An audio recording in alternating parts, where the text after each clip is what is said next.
namtu baay'ee miidiyaa kanarratti.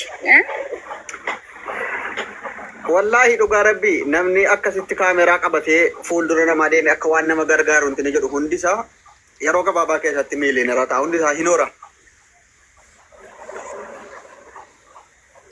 Kennaa Baqqalaanis jalqabeera jedha bar.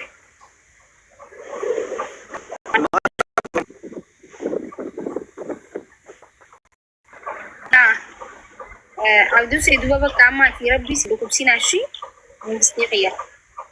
Dhukkubsadhu wallahi otuman dhukkubsadhe akka Oromoon na gargaaru yoon fedhu እንዳታገዙኝ መሞት ፈልጋለሁ yoon dhukkubsadhe yoon fayye akka carraa fayye sanaan ala akka nan gargaar boo intini dha.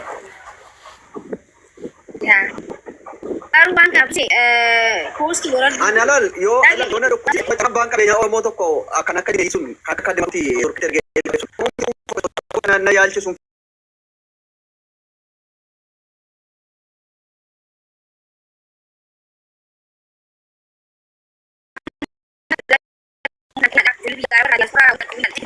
Idura kaya dia dua kaya negra. Pasti orang bisa orang bisa dah negara ni kan ini dah asal berapa saya kata orang bukan satu. Saya kata cuma berapa saya kata mana saya kata memang syariat Allah negara aja macam mana. Nama berdiri video tu pun nak kena je tahu.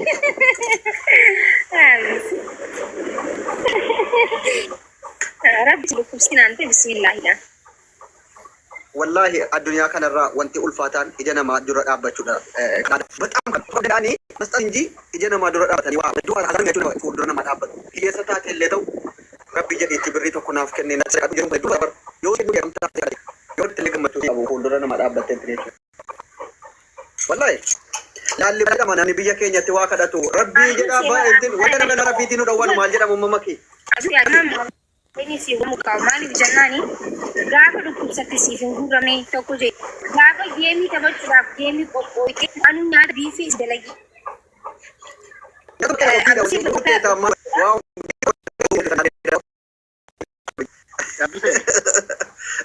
nyaata sanu nyaatu didee